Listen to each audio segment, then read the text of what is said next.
आज मैं बहुत गर्व के साथ एक बात का जिक्र करना चाहता हूँ। आज से 100 साल पहले एक संगठन का जन्म हुआ, राष्ट्रीय स्वयंसेवक संघ।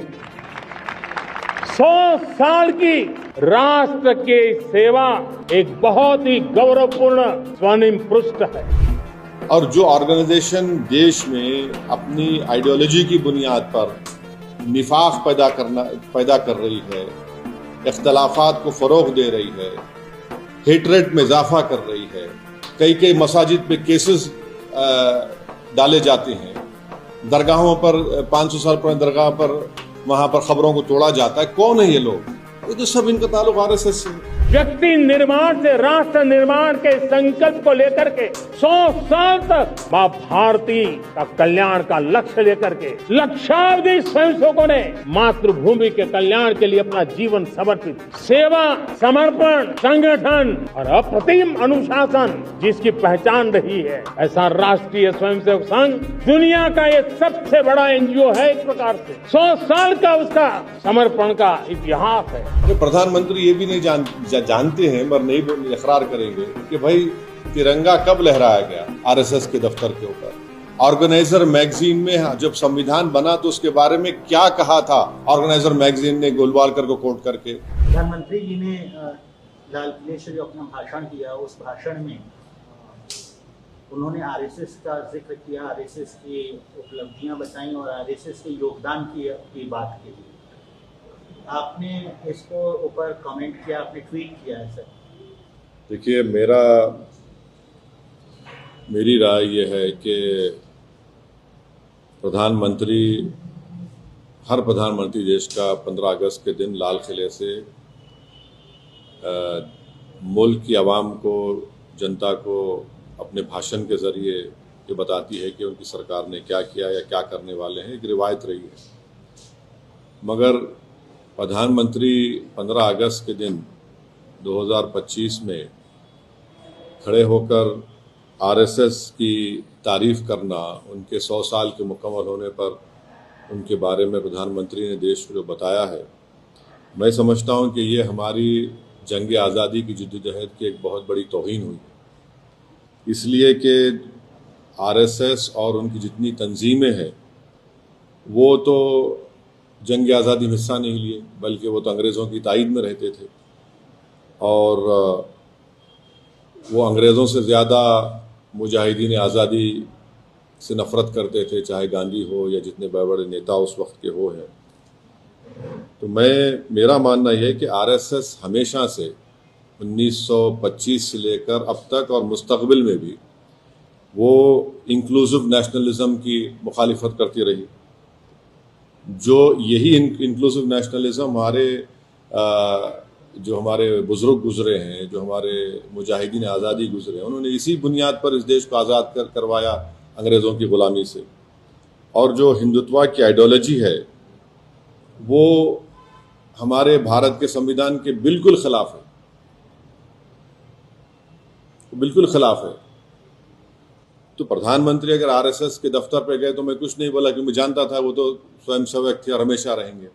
मगर जब आप प्रधानमंत्री के तौर पर ये कह रहे हैं और इस तरह की बात कर रहे हैं, जो संघ परिवार इस मुल्क में हेटरेट को फैलाती है, डिवीजन होता है, तो ये तो प्रधानमंत्री उनकी तायीद कर रहे हैं। आप हम देख लीजिए कि नॉन कोऑपरेशन मूवमेंट है। सत्याग्रह जो होती थी 1920 और 40 में, रोलेट एक्ट के खिलाफ जो एजिटेशन होता था, सिविल डिसोबीडियंस या क्विट इंडिया मूवमेंट था, या नेवल म्यूटिनी इन मुंबई थी, इसमें क्या आरएसएस नजर आती है क्या आपको? फिर आप देख लीजिए, मैं ये क्यों कह रहा हूं, आरएसएस का जो प्रार्थना है, वो प्रार्थना में क्या लिखा गया है बताइए आप? क्या वो प्रार्थना इंक्लूसिव है? फिर आरएसएस का जो शपथ है, एक ही समुदाय के, रिलीजन, उनके सोसाइटी, कल्चर की बात होती है। और फिर आप अगर हिस्ट्री में जाएंगे तो जब अंग्रेज़ों ने ये फैसला लिया कि कोई भी ऑर्गेनाइजेशन मिलिट्री ड्रिल यूनिफॉर्म पहन के नहीं करेगी, तो फौरन 29 अप्रैल 1943 को गोलवालकर ने एक सर्कुलर लिख दिया कि हम अपने इनका जो यूनिफॉर्म है निकाल रहे हैं, जबकि उस वक्त जो अंग्रेज बोलते थे उसके अपोजिट में देश करता था। आपने किया वो। एक और बात आपको जानना चाहिए कि श्यामा प्रसाद मुखर्जी कौन है। श्यामा प्रसाद मुखर्जी जनसंघ के फाउंडर हैं, महासभा के हैं और आरएसएस के एक जिम्मेदार थे अंडर अ पैक्ट। दिसंबर 1941 में श्यामा प्रसाद मुखर्जी बंगाल कैबिनेट में मंत्री बने। कौन उसको हेड कर रहा था? फजलुल हक। ये कौन था फजलुल हक?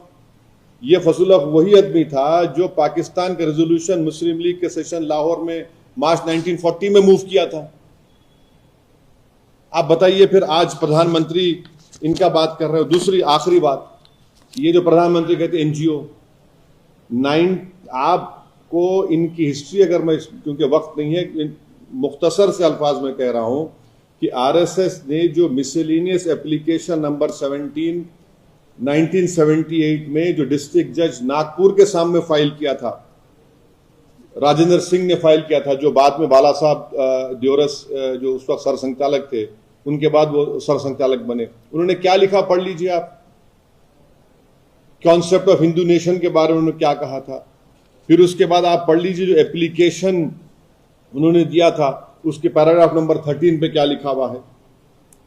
फिर उन्होंने सरसंघचालक के बारे में क्या कहा था।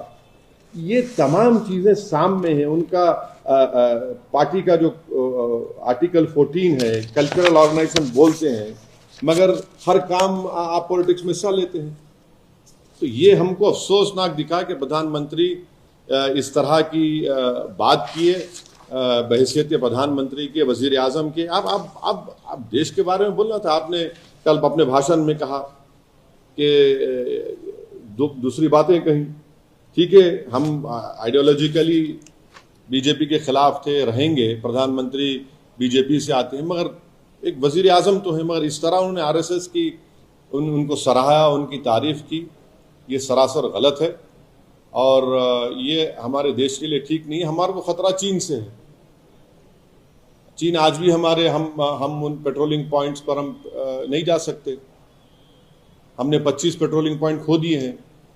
और जो ऑर्गेनाइजेशन देश में अपनी आइडियोलॉजी की बुनियाद पर निफाक पैदा कर रही है, इख्तलाफात को फ़रोग़ दे रही है, हेटरेट में इजाफा कर रही है, कई मसाजिद पे केसेस डाले जाते हैं, दरगाहों पर 500 साल पुरानी दरगाह पर वहाँ पर ख़बरों को तोड़ा जाता है। कौन है ये लोग? ये तो सब इनका ताल्लुक आरएसएस से है। सर, इस स्पीच को कई लोग ये भी क्रिटिसाइज करें कि पॉलिटिकल लीडर्स क्रिटिसाइज कर रहे हैं, अपोजिशन के पॉलिटिकल लीडर्स को क्रिटिसाइज करें कि काफ़ी ज़्यादा पॉलिटिकल स्पीच है, not speech of prime minister. देखिए, वो हर एक की राय। मेरे लिए सबसे ऑब्जेक्शनेबल बात और तकलीफदेह बात ये थी कि उन्होंने आरएसएस की 100 साल की तकमील पर उनकी खिदमात को, उनके चीज़ों को सराहा है।